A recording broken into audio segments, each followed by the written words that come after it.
ദൈവനാമത്തിന് മഹത്വം. ജനുവരി മാസത്തിൻ്റെ ഈ 10-ാം ദിവസം രാവിലെ നിങ്ങൾക്കെല്ലാവർക്കും കർത്താവായ യേശു ക്രിസ്തുവിൻ്റെ നാമത്തിൽ സ്നേഹവന്ദനം അർപ്പിക്കുന്നു. മനോഹരമായ ഒരു ദിവസം ദൈവം നിങ്ങൾക്ക് തന്ന് നിങ്ങളെ അനുഗ്രഹിക്കട്ടെ. ഇന്നത്തെ നമ്മുടെ ധ്യാനത്തിനായിട്ട് ഉൽപ്പത്തി പുസ്തകം 10-ാമത്തെ അധ്യായമാണ് നാം സ്വീകരിച്ചിരിക്കുന്നത്. ദയവായി നിങ്ങളെല്ലാവരും അധ്യായം വായിച്ചതിലെ ആശയങ്ങൾ മനസ്സിലാക്കണം എന്ന് അപേക്ഷിക്കുന്നു.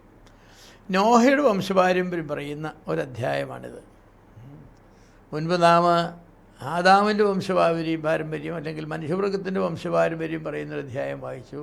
ഇവിടെ നോഹയുടെ വംശപാരമ്പര്യമാണ്.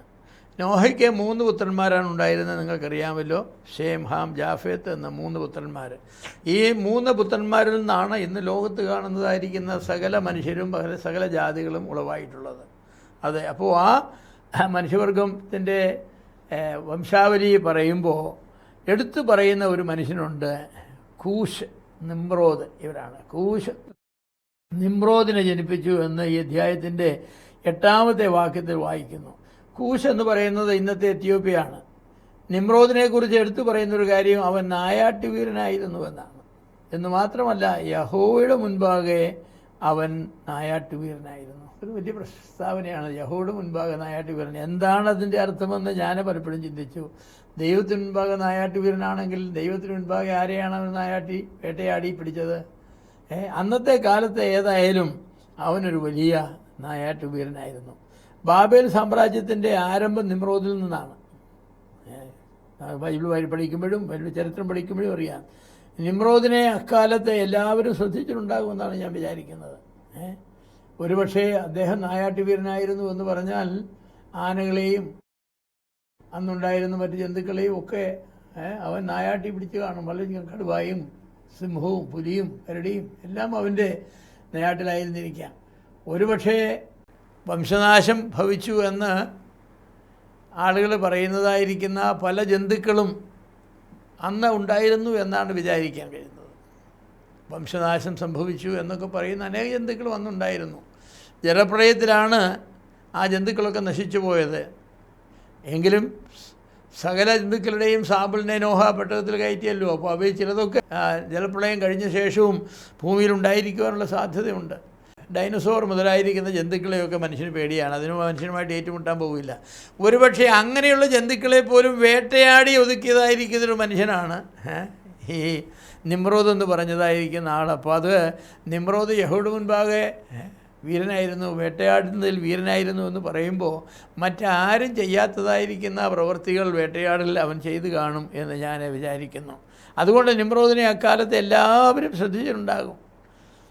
അന്ന് നായാട്ട് ഒരുപക്ഷെ ഒരു വീരകൃത്യമായിട്ട് മനുഷ്യർ കരുതിയിരുന്നു. വന്യജീവികൾ മനുഷ്യർക്ക് ഒരുപാട് പ്രശ്നമായി തീരുന്ന ഒരു കാലങ്ങളിൽ അവയെ കൊന്നൊടുക്കുന്നത് ഒരു ധീരപ്രവൃത്തിയായിട്ട്, ഒരു ഹീറോയിസമായിട്ട് ആളുകൾ ഒരുപക്ഷെ പറഞ്ഞിരുന്നു എന്ന് വിചാരിക്കാം. ഇന്നൊരാൾ യഹോവയുടെ മുൻപാകെ വീരനാകണമെങ്കിൽ ജന്തുക്കളെ കൊന്നുകൊണ്ട് സാധിക്കുകയില്ല. നിമ്രോദ് യഹോവയുടെ മുൻപാകെ അന്ന് വീരനായിരുന്നെങ്കിൽ ഇന്ന് യഹോവയുടെ മുൻപാകെ വീരനാകണമെങ്കിൽ ധാർമ്മികവും ആത്മീകവുമായ വിഷയങ്ങളിൽ ശ്രേഷ്ഠനായിരിക്കണം.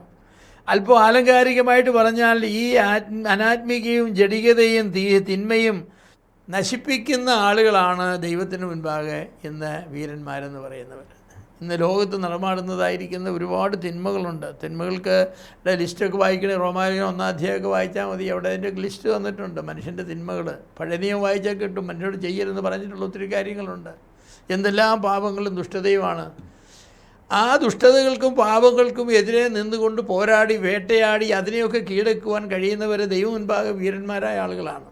എന്ന് പറഞ്ഞാൽ ധാർമ്മിക പോരാട്ടം പോരാടുന്നവരാണെന്ന് ദൈവത്തിന് മുൻപാകെയുള്ള വീരന്മാർ. ഇന്ന് ദൈവത്തിന് ആവശ്യം അങ്ങനെയുള്ള വീരന്മാരെയാണ്. സിംഹത്തെയും പുലിയെയും കരടിയെയും ആനയെയും വെടിവെച്ച് കൊല്ലുവാൻ കഴിയുന്നവരൊന്നും ദൈവത്തിന് മുൻപാകെ ഇന്ന് വീരന്മാരാണെന്ന് പറയാനായിട്ട് സാധിക്കുകയില്ല. ഞാൻ വിചാരിക്കുന്നു ഡൈനസോറുകൾ ഉണ്ടായിരുന്നൊരു കാലത്താണ് നോഹ ജീവിച്ചത്. ആ ഡൈനസോറുകൾ പ്രളയത്തിന് ശേഷം പുറത്ത് വന്നിട്ട് ഒരുപക്ഷെ അത് മനുഷ്യർക്ക് വളരെ ദോഷം ചെയ്യുവാനായിട്ട് തുടങ്ങിക്കാണും ഡൈനസോറുകൾ.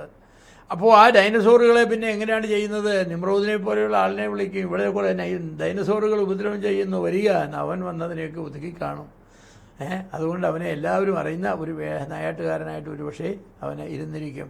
എൻ്റെ പ്രിയമുള്ളവരെ, തിന്മയ്ക്കെതിരെ പോരാടുന്ന ആളുകൾ ദൈവം മുൻപാകെ വീരന്മാർ തന്നെയാണ്.